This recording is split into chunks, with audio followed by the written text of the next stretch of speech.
The 26th of May in 1964. London waits to welcome the President of the Republic of the Sudan, His Excellency General Ibrahim Aboud. The first state visit ever paid to Britain by a President of the Sudan.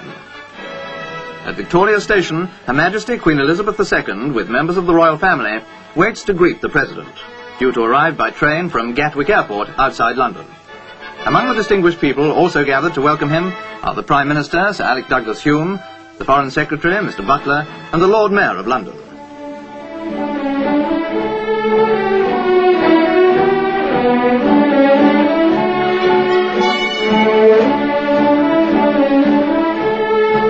The Queen's husband, His Royal Highness Prince Philip, Duke of Edinburgh, had met the President at the airport and accompanied him on the special train to London.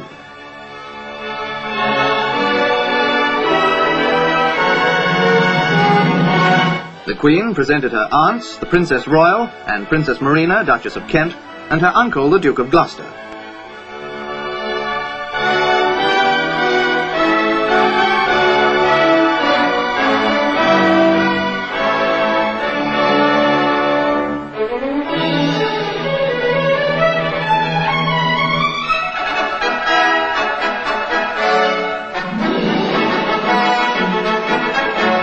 Then it was the turn of the waiting dignitaries to welcome the Queen's distinguished guest.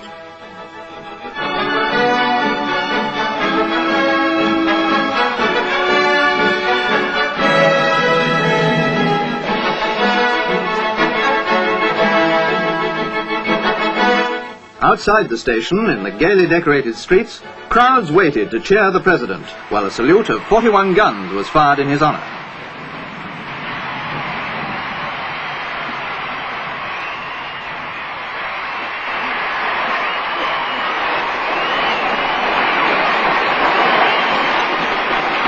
Special wave from the President to his fellow countrymen waiting to greet him.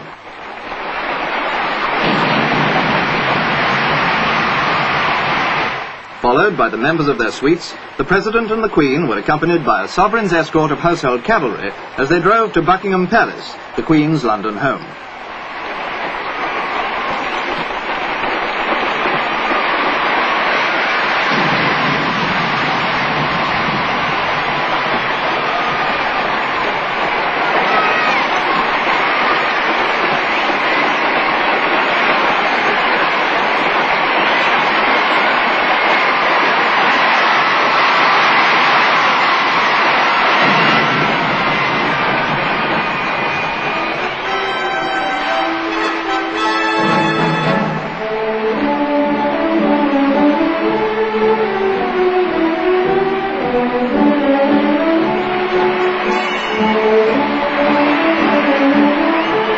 The British and Sudanese people have long been linked in history, and the crowds were eager to greet the leader of this great African nation.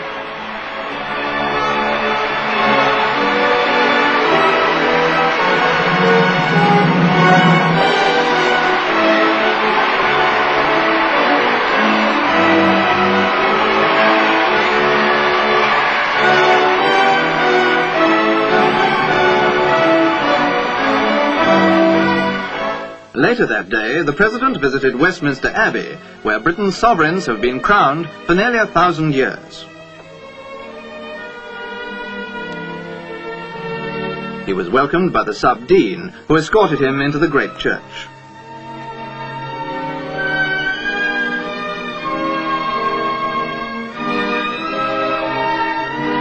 At the grave of the unknown warrior, the President laid a wreath in tribute to the British servicemen who died in 2 world wars.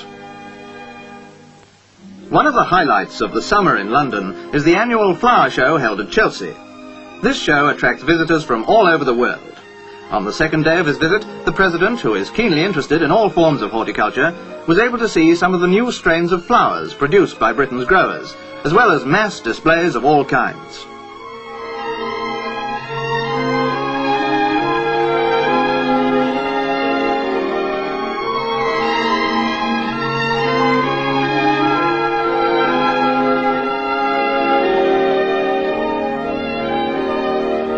That evening, at Lancaster House, the Foreign Secretary and his wife were hosts at a British government dinner given in the President's honour.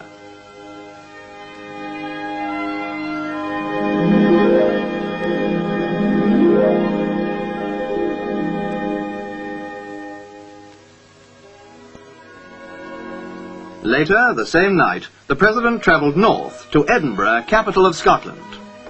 High above busy Princes Street stands the castle, where a 21-gun salute was fired to greet the President. At Queensferry, not far from Edinburgh, the President received an enthusiastic welcome from hundreds of school children and their parents.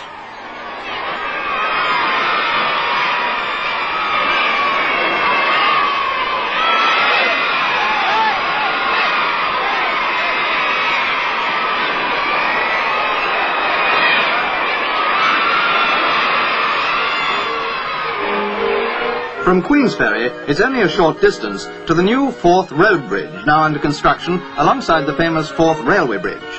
When complete, the road bridge will provide a new highway from Edinburgh to the north of Scotland. It'll be the longest bridge